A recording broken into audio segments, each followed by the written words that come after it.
الحمد لله رب العالمين والصلاة والسلام على خير الخلق محمد وعلى آله وصحبه اجمعین۔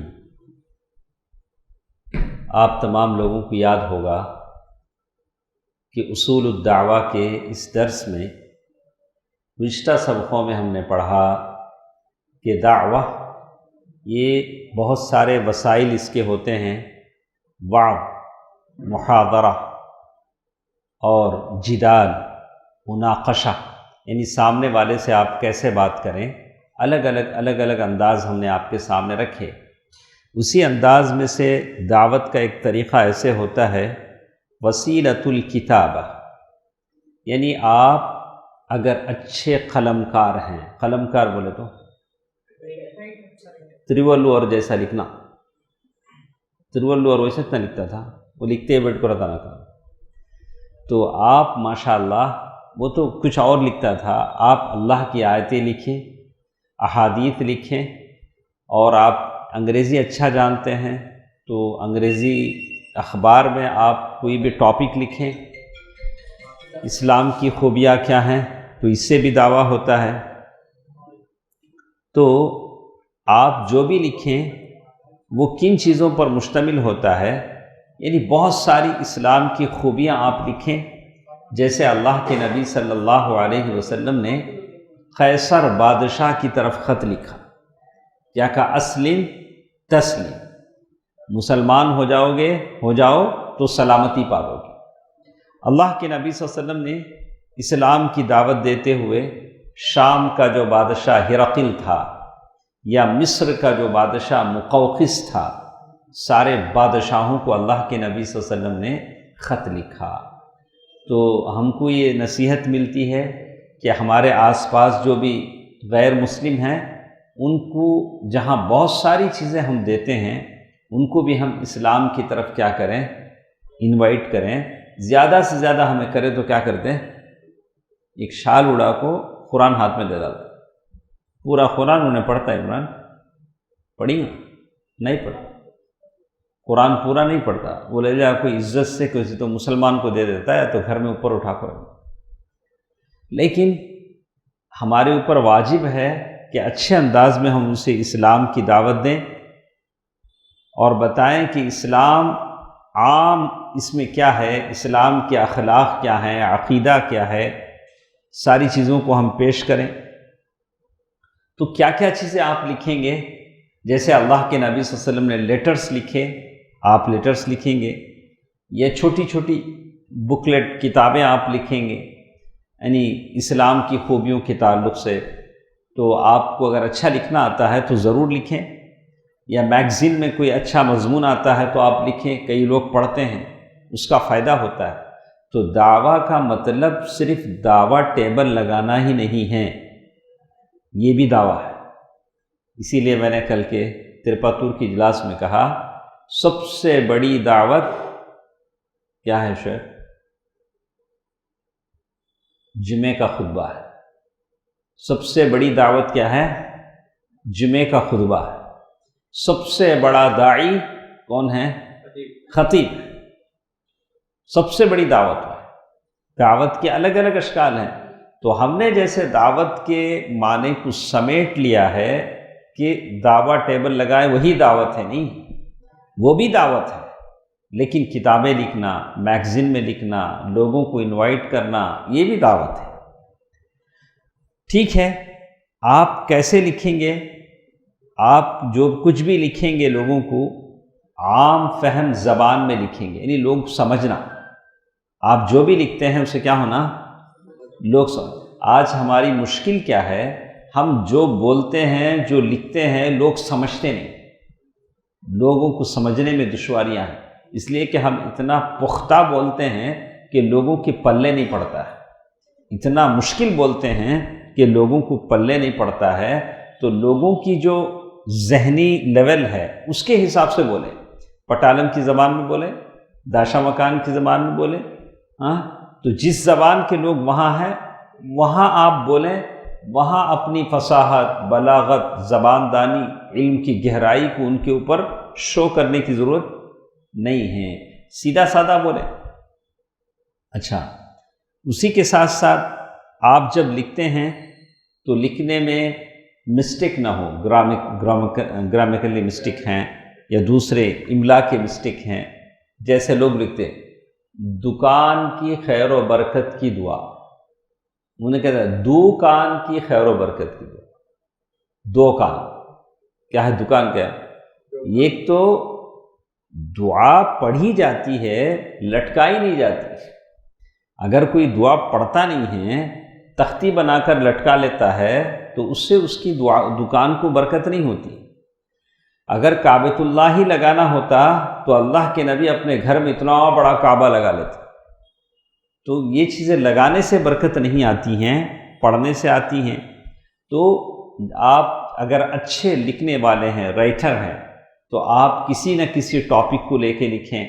اللہ کے نبی صلی اللہ علیہ وسلم کے اخلاق کیسے تھے، اللہ کے نبی صلی اللہ علیہ وسلم نے دشمنوں کے ساتھ کیسا سلوک کیا، اللہ کے نبی صلی اللہ علیہ وسلم نے عورتوں کے ساتھ، بچوں کے ساتھ، جانوروں کے ساتھ اللہ کے نبی صلی اللہ علیہ وسلم نے کیسا سلوک کیا.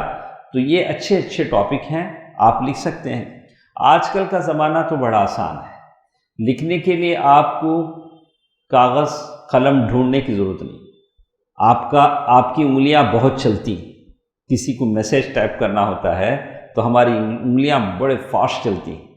تو ایسے بھی میسیج لکھ سکتے ہیں، ایسے بھی ہم لکھ سکتے ہیں. اور اس سے بھی لکھنے کا وائس ٹائپ رائٹر بھی ہے نہیں. اگر ہم انگلش میں بولیں تو وہ خود لکھ دیتا ہے، بعد میں کریکشن کرنا پڑتا ہے، وہ الگ بات ہے. لیکن آج زمانہ بڑا آسان ہے، بس آپ دین کی خدمت کریں، کرنا بڑا آسان ہے. آپ کچھ بھی لکھنا چاہیں لکھ سکتے ہیں، اور آزادی ہے، کسی کے دل کو تکلیف نہ ہو، آپ ایسے اسلام کی دعوت پیش کر سکتے ہیں. چلیے اس کے بعد ایک بڑی اچھی چیز ہمارے سامنے آتی ہے. اسلام کی دعوت کے لیے کبھی جگہ کی ضرورت پڑتی نہیں. کسی جگہ ہم جمع، مکے میں ایک زمانے تک اللہ کے نبی صلی اللہ علیہ وسلم کے پاس مسجد نہیں تھی. کعبۃ اللہ میں بت تھے. اللہ کے نبی صلی اللہ علیہ وسلم اور صحابہ دار ارقم میں جمع ہوتے تھے. ایک مکے کے اس پار ایک چھوٹا سا گھر تھا دار ارقم، وہاں اللہ کے نبی صلی اللہ علیہ وسلم جمع ہوتے تھے. لیکن دعوت اللہ تعالیٰ کی طرف بلانے کے لیے آج مشکل کیا ہے؟ دعوت کا سب سے بڑا مرکز مسجد ہے. دعوت کا سب سے بڑا مرکز کیا ہے؟ مسجد ہے. لیکن متولیوں کے غلط پالیسی کی وجہ سے وہ مسجدیں صرف 5 وقت نماز کے لیے رہ گئی، یا زیادہ سے زیادہ ہوا تو فجر کے بعد ایک 10 منٹ درس، عشاء کے بعد 10 منٹ درس. لیکن اللہ کا فضل ہے، ہماری مسجد میں تو کم از کم مدرسہ چلتا ہے. مدرسہ چلتا ہے، اجلاس ہوتے ہیں، وعظ و بیان ہوتے ہیں. لیکن بہت ساری مسجدیں ایسی نہیں ہیں. فجر کی نماز ہو گئی کیا، 10 منٹ کے بعد آ کو ٹھہر جائیں گے، مولوی صاحب باہر جاؤ، لاک لگانا. تو یہ مسجدیں دعوت کا سب سے بڑا مرکز ہے. تو مسجد دعویٰ کا سب سے بڑا مرکز ہوتا ہے. اللہ تعالیٰ نے مسجدوں کو بنانے کا حکم دیا، اسے آباد کرنے کا حکم دیا. جیسے اللہ تعالیٰ نے کہا انما یعمر مساجد اللہ من آمن باللہ والیوم الآخر. اللہ تعالیٰ کے گھروں کو وہ لوگ آباد کرتے ہیں جو اللہ تعالیٰ پر ایمان لاتے ہیں اور آخرت کے دن پر ایمان لاتے ہیں. تو سب سے پہلا دعویٰ سینٹر کون سا ہے؟ مسجد. اگر مسجد صرف نماز پڑھنے کے لیے ہے تو بغل میں اور بھی مسجد ہے، وہ مسجد میں جا کو پڑھ لے سکتے ہیں. جمالیہ میں ایک مسجد ہے، اس کے بعد ہی چورک کیا ہے؟ پیچھے چورک مسجد ہے. تو یہ مسجدیں بنانے کی ضرورت نہیں. کیوں ہم نے بنایا؟ اس لیے بنایا کہ اس کو دعوتی مراکز بنائیں، دعوتی سینٹر بنائیں، یہاں لوگ آئیں، دین سیکھیں، پڑھاؤ کریں، علماء کی قربت حاصل کریں، علماء کے نزدیک بیٹھیں، ان کو دیکھیں. دیکھیے اللہ کے نبی صلی اللہ علیہ وسلم نے مسجدیں بنانے کا حکم دیا، آپ بھی بنائیں. اللہ کے نبی صلی اللہ علیہ وسلم نے کہا من بنا للہ مسجدا، جو شخص اللہ کے لیے مسجد بنائے گا. آپ دیکھیں گے کہ اب ہم لوگ ادھر ڈسٹرکوں میں جو جاتے ہیں کبھی دیکھنے کے لیے، ادھر ویلی پورم ڈسٹرکٹ ہے اور کڈالور ڈسٹرکٹ ہے اور کلاکرچی ڈسٹرکٹ ہے، بڑی بڑی مسجدیں، بڑے بڑے ان کی قبرستان، عیدگاہیں، جو بھی بنایا ہے ہم سے پہلے لوگوں نے بنایا، ہم نے کچھ نہیں کیا، بس اس کی حفاظت کر لیں بس۔ تو ہمارے سے پہلے جو لوگ دنیا سے جا چکے ہیں بڑی بڑی مسجدیں بنائیں، شاندار مسجدیں بنائیں، اللہ تعالیٰ کی عبادت کے لیے چھوڑ گئے۔ اللہ کے نبی صلی اللہ علیہ وسلم فرماتے ہیں من بنا للہ مسجدا، جو اللہ کے لیے مسجد بنائے۔ کتنی بڑی مسجد؟ توصیف آپ تمہیں کتنی بڑی مسجد بنانے والے؟ پیریمیڈ کی ہوتی ہاں، حدیث میں آتا ہے وَلَوْ كَمَفْحَصِ قَطَعٍ، کبوتر کے گھونسلے کے برابر ہی کیوں نہ ہو۔ وہ مسجد کتنی بڑی ہے؟ کبوتر کا گھونسلہ دیکھیں نہیں دیکھیں، کبوتر کتنا رہے گا؟ چھوٹا۔ اس کا گھر کتنا رہے گا؟ انہیں انسان تو نہیں، ہم سامان 100 برس کا ہے، ہمیں کتنا، ہمیں جیتے 160 برس، کتنا جمع کرتے ہیں؟ 100 برس کا۔ یہ انسان ہے، انسان ہے جو بولتا ہے مالی مالی مالی، میرا مال میرا مال میرا مال۔ یہاں اس کے پیٹ کو صرف قبر کی مٹی ہی بھر سکتی ہے، تب تک یہ کیا بولتا رہے گا؟ میرا مال میرا مال۔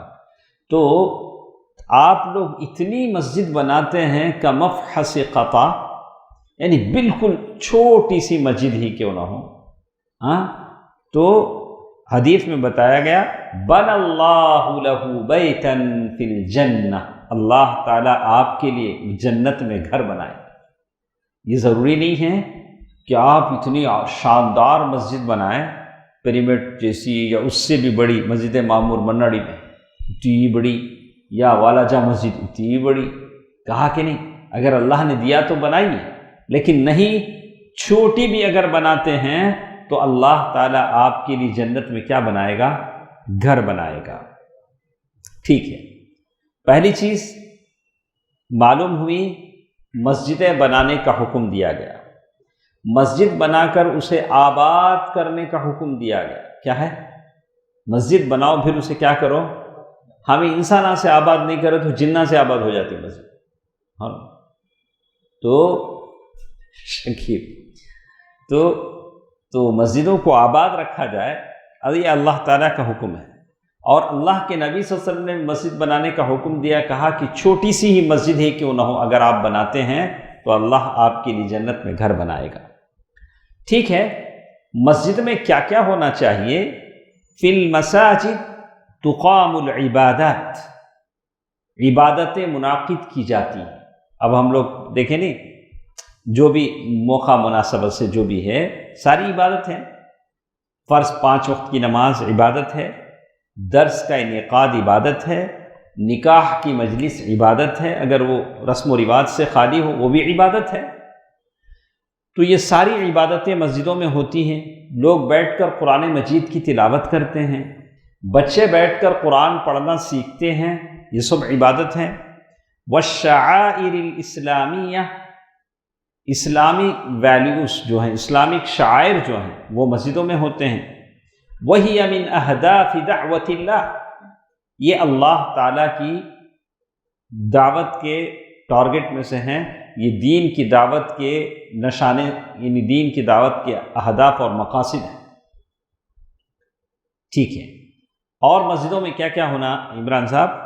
فی المساجد، مسجدوں میں جمعے کے خطبے بھی ہوتے ہیں۔ تو کیا ہوگا؟ کہیں کھیڑے پاڑے میں اگر لوگ نہیں ہیں تو اس مسجد میں جمعہ نہیں ہوگا، جامع مسجد میں جمعہ ہوتا تھا۔ پہلے کیا ہوتا تھا؟ جامع مسجد نام رکھتے تھے، سارے لوگ وہ مسجد میں آ جاتے تھے، وہاں جمعہ ہوتا تھا۔ تو اب تو ہر چھوٹی مسجد جامع مسجد ہے، جو بھی مسجد بناتا ہے اسی نام سے بناتا ہے کہ جامع مسجد۔ تو اسی طرح وہ خطبۃ العیدین، خطبہ عیدین، عید الفطر، عید الاضحیٰ، یہ بھی مسجدوں میں ہوگا۔ کب؟ عیدگاہ نہ ہو، عیدگاہ کی سہولت نہ ہو۔ اگر عیدگاہ ہے تو آپ کو عیدگاہ میں جا کر پڑھنا پڑے گا۔ اچھا، وفی الدرس، مسجد میں اور بھی درس ہوں گے، والمحاضرہ، لیکچرز ہوں گے، وفیہا یأمر بالمعروف وینہا عن المنکر، مسجد میں نیکی کا حکم دیا جائے گا، برائی سے روکا جائے گا۔ کوئی تعویذ پہن کے آ گیا، آپ اسے سمجھائیں گے۔ کسی کے کپڑے ٹخنے سے نیچے لٹکتے ہیں، آپ اسے سمجھائیں گے کہ بھیا ایسا نہیں کرنا چاہیے۔ یہ سارے کام مسجد سے ہوتے ہیں۔ اور مسجد میں کیا ہوتا ہے؟ فی المساجد یتعارف المسلمون، مسلمان ایک دوسرے کی پہچان کرتے ہیں۔ کس میں؟ مسجد میں۔ ہمیں جاتے سوچ چوتھی رکعت میں، اس کے بعد پھر سلام پھیر کو ہمیں کیا کرتے ہیں؟ کون دیکھتا نہیں ہونا، چپ کیوں باہر آ جاتا۔ تو اس سے ہمارا مقصد کیا نہیں ہوتا ہے؟ پورا نہیں ہوتا۔ ہم مسجد جائیں، آس پاس کے لوگوں سے ملیں، یعنی نماز کے بعد سارے لوگوں سے ملیں۔ وَيَحُلُّونَ مَشَاكِلَهُمْ، اور مسجد میں کوئی کمزور مل گیا، کوئی غریب مل گیا، کوئی پریشان حال مل گیا، اسے ہم کیا کریں؟ سپورٹ کریں۔ تو مسجد اسی لیے ہے نا کہ سارے لوگ وہاں آئیں۔ اللہ کے نبی صلی اللہ علیہ وسلم کے زمانے میں بھی کمزور، غریب، لاچار، مجبور لوگ صحابہ مسجد آ جاتے تھے۔ اللہ کے نبی صلی اللہ علیہ وسلم اعلان کرتے تھے کہ دیکھو فلاں قبیلے والے آئے ہیں جو فقیر ہیں، مجبور ہیں، چندہ جمع کرو۔ وَيَتَعَاوَنُونَ عَلَى الْبِرِّ وَالتَّقْوَى، اور مسجد میں کیا ہوگا؟ بر، نیکی اور تقوی کے معاملے میں سپورٹ ہوگا۔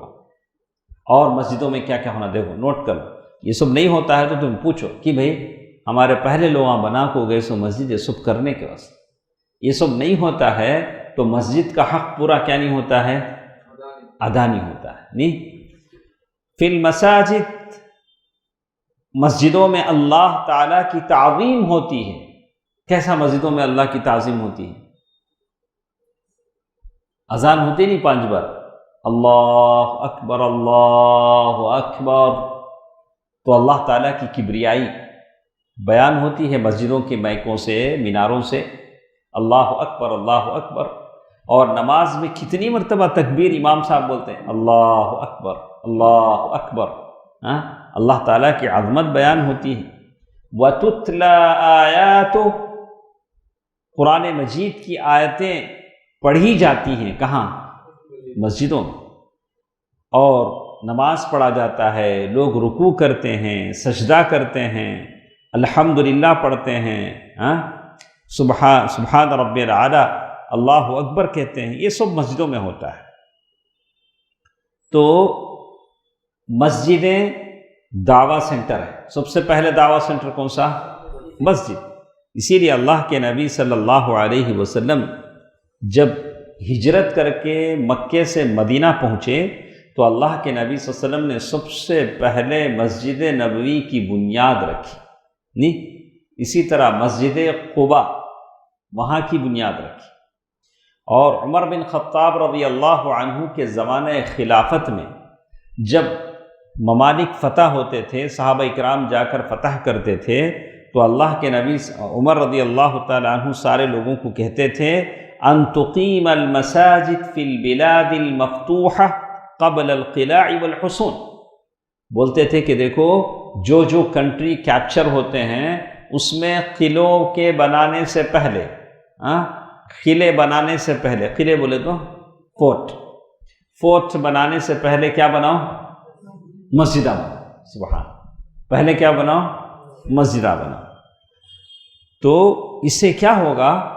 سارے لوگ جائیں گے مسجدوں میں، جا کر علماء کے ساتھ بیٹھیں گے، قرآن مجید کی تلاوت کریں گے، عبادت کریں گے۔ تو جیسے 24 آورس ڈاکٹر دستیاب ہوتے ہیں، 24 hours around the clock hospitals ہوتے ہیں، ویسے مسجد بھی کیا ہونی چاہیے؟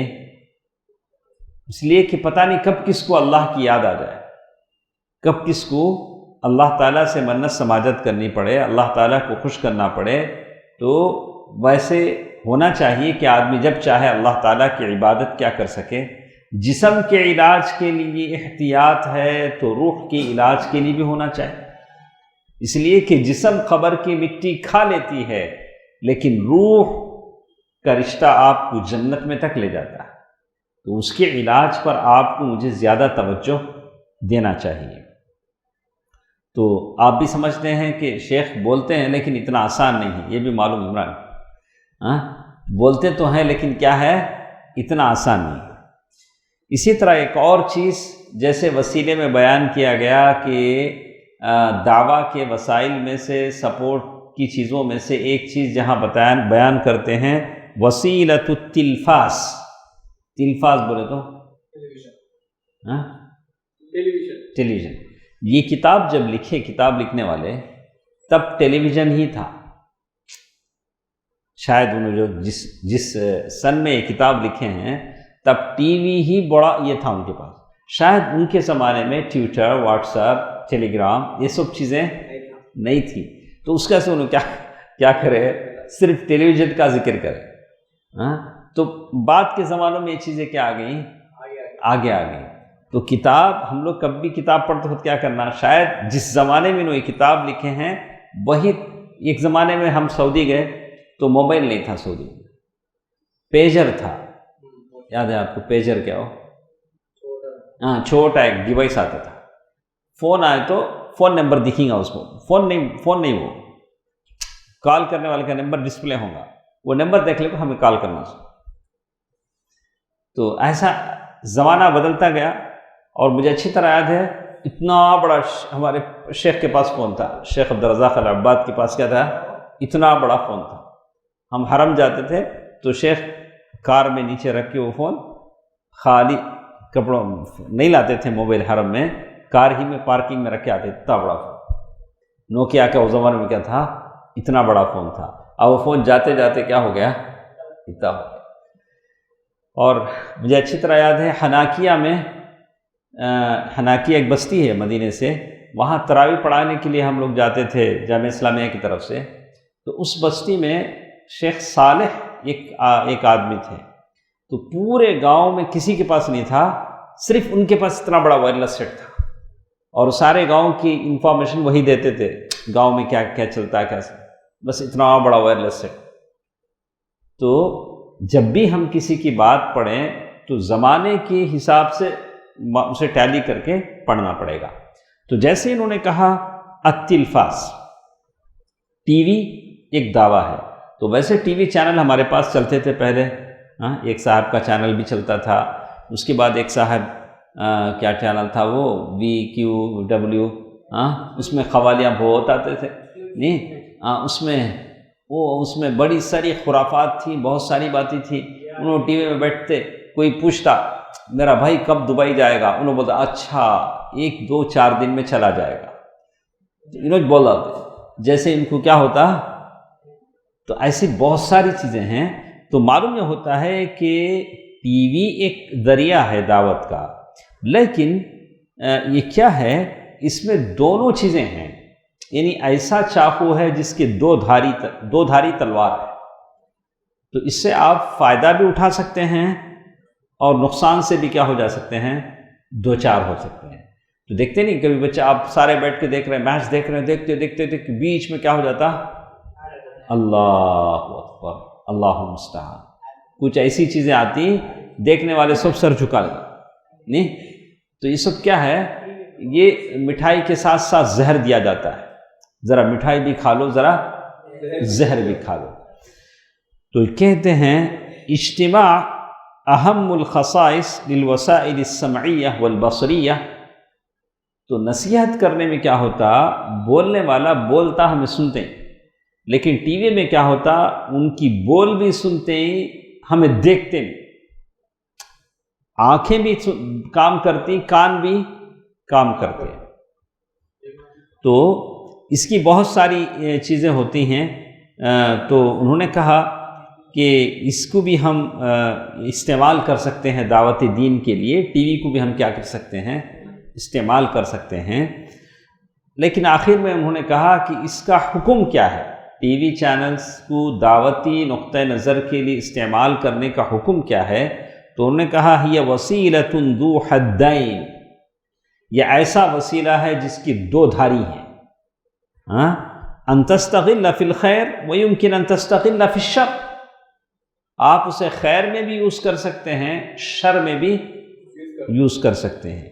جیسے انگور ہے، انگور سے شراب بھی بنتا ہے، جوس بھی بنتا ہے، نہیں انگور انگور ہی ہے، لیکن استعمال کرنے والوں کی مرضی ہے، کوئی اس سے شراب بنا کر پیتا ہے، کوئی اس کا گریپ جوس بنا کر پیتا ہے۔ جیسے انہوں نے کہا کالعنب یمکن ان یشرب عصیرہ طیبا حلالا، آپ انگور سے آپ کیا کر سکتے ہیں، جوس، حلال جوس بنا سکتے ہیں۔ وَيُمْكِنْ أَن يَصْنَعْ مِنْهُ خَمْرًا خَبِيثًا مُحَرَّمًا، آپ اس سے حرام شراب بھی کوئی بنا سکتا ہے۔ تو ٹی وی پر آنے والے بہت سارے پروگرام خیر و دین، دین کی باتیں ہوتی ہیں، خیر ہوتا ہے، ایسے بہت سارے ٹی وی چینلز ہیں، قراءۃ القرآن، جیسے کعبۃ اللہ کا جو ریلے ہوتا ہے، قناۃ القرآن، وہ جس میں کنٹینیوس آپ کو کعبے کا طواف ہوتا ہوا ملے گا، قرآن مجید کی تلاوت ملے گی، پورا قرآن اس پر کیا ہوتا رہتا ہے، چلتے رہتا ہے۔ وخطب الجمعہ، یہ جمعے کے خطبے ہوتے ہیں، نصیحتیں ہوتی ہیں، کل برامج العلمیۃ المختلفہ کعالم الطبیعہ وعالم البحار وعالم الحیوان، یعنی جانوروں کے تعلق سے، سمندروں کے تعلق سے ایسی بہت ساری باتیں ہوتی ہیں۔ لیکن اسی کے ساتھ ساتھ کچھ حرام چیزیں بھی ہوتی ہیں۔ وہی ٹی وی ہے، ٹی وی تو ٹی وی ہے، لیکن اسے حرام چیزوں میں بھی استعمال کر دیا جاتا ہے۔ کبھی شرک کی دعوت ہوتی ہے، جیسے نہیں مسلمانوں کے گھروں میں صبح وہی ایسا چینل ڈالے تو پہلے انہیں آنکھوں بیٹھتا، اس کی پوجا ہوتی رہتی، ہمیں جاتے نہیں، انہیں ہمارے گھر کو آتا، تو اس کی پوجا ہوتی رہتی، یا گھنٹیاں بجتی ہمارے گھر میں، اس کی گھنٹیاں کتنا، یعنی تو کہا کہ ساری چیزیں ہیں والکفر۔ تو اس کے بعد وہ کیا بولتے ہیں،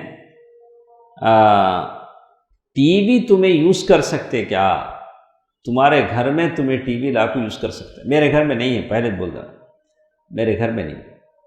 تو آپ کا تو آج بہت آسان ہے، ٹی وی گھر میں رکھنا ضرورت نہیں، کمپیوٹر میں بھی ڈال دے سکتے ٹی وی، نہیں ریسٹ میں ٹیپ میں ڈال سکتے، موبائل میں ڈال سکتے، لیکن ڈالنے نہیں ڈالنے کا یہ نہیں ہے، اس کو کب آپ یوز کر سکتے، کب یوز نہیں کر سکتے، ایک اصول بتایا گیا۔ کیا بتایا گیا، ایسے آدمی کا ٹی وی گھر میں رکھنا، یوز کرنا حرام ہے جو اس ٹی وی کو کنٹرول نہیں کر سکتا۔ اگر آپ کو کنٹرول ہے کہ میں ٹی وی لا کے رکھ سکتا ہوں، اسے کنٹرول کر سکتا ہوں، یہ اور بات ہے کہ ریموٹ کنٹرول کرتا، وہ نہیں، تمہیں کنٹرول کرنا، کیا کرنا، تمہیں کنٹرول کرنا۔ کتنے خاندانوں میں ایسے جھگڑے ہوئے ہیں، دو بھائی صرف چینل کی اس پر ایک دوسرے کی موت کے گھاٹ اتار دی، ایسا ہوا ہے معلوم نا، اللہ، ایسے بھی مرڈر کیس ہوئے، ایک بھائی ایک چینل ڈال دوں اور ایک بھائی ایک چینل ڈال دوں، مرڈر بھی ہو گئے۔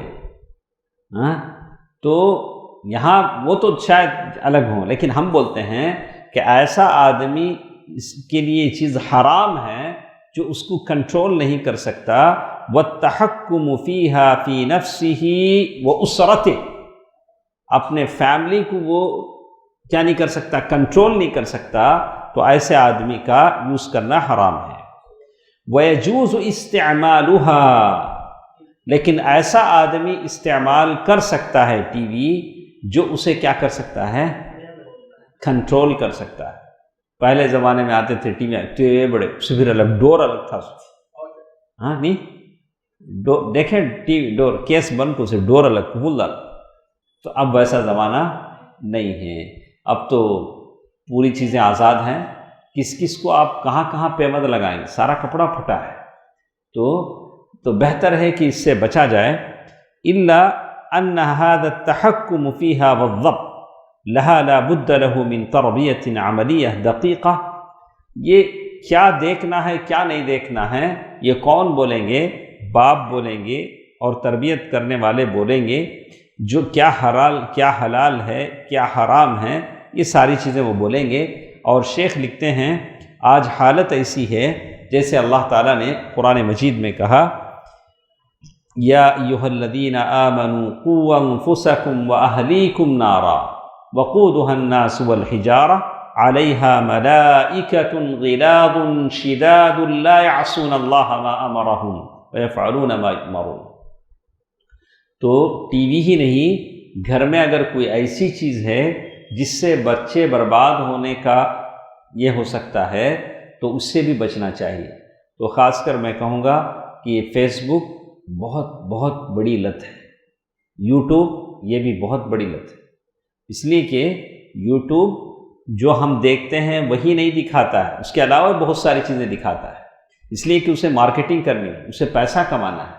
آپ جو دیکھیں وہی دکھائے تو اسے فائدہ نہیں ہوگا، وہ بہت ساری چیزیں دکھائے گا جو نفس کو کھینچنے والی ہوں گی۔ اگر آدمی کے اپنے جسم پر کنٹرول نہ ہو، دل و دماغ اس کے قابو میں نہیں ہے، تو وہ کیا کرے گا؟ شیطان کے پیچھے چلا جائے گا۔ لا تتبعوا خطوات الشیطان، شیطان کے نقش قدم پر نہ چلو، وہ تمہارا کھلا دشمن ہے۔ تو بہتر ہے کہ اس سے بچا جائے، دور رکھا جائے۔ اور ویسے بھی ہم بھول جاتے ہیں، لیکن فیس بک خود ہم کو بتاتا ہے کہ کتنے گھنٹے ہم نے اس کے ساتھ بتائے، بولتا نہیں کتنے گھنٹے ہم اسکرین پہ تھے، یہ ساری چیزیں وہ خود بتاتا ہے۔ تو جو چیز دنیا میں بتاتی ہے، کیا اللہ آخرت میں چھوڑ دے گا؟ آخرت میں تو بہت ساری چیزیں ہیں۔ تو میں انشاءاللہ اسی پر ختم کرتے ہوئے، کل ہمارے ساتھ بہت ساری چیزیں ہیں، میں سارے دوستوں سے گزارش کروں گا، کل کتنے بجے درس ہے ہمارا؟ 7:15 پہ کیا کیا پڑھنا ہے ہم کو دیکھیے۔ دعوت اللہ کی رولنگ کیا کیا ہے، کیسا دعویٰ کرنا چاہیے؟ العلم بالدعوہ، سب سے پہلے دعوت کے لیے کیا ہونا چاہیے؟ علم ہونا چاہیے، بغیر علم کے دعویٰ نہیں ہوتا ہے۔ الرفق فی الدعوہ، دعویٰ میں نرمی ہونا چاہیے۔ صبح آ جاؤ، ہمارے ایک مولوی صاحب ہیں، انہوں ایسا چلا نہیں ہوتا، سختی نہیں ہوتی، نرمی کے ساتھ دعویٰ ہوتا ہے، تواضع کے ساتھ ہوتا ہے، تکبر اور عناد اور اکڑ کے ذریعے سے دعویٰ نہیں ہوتا ہے۔ اور دعویٰ میں زور زبردستی بھی نہیں، لا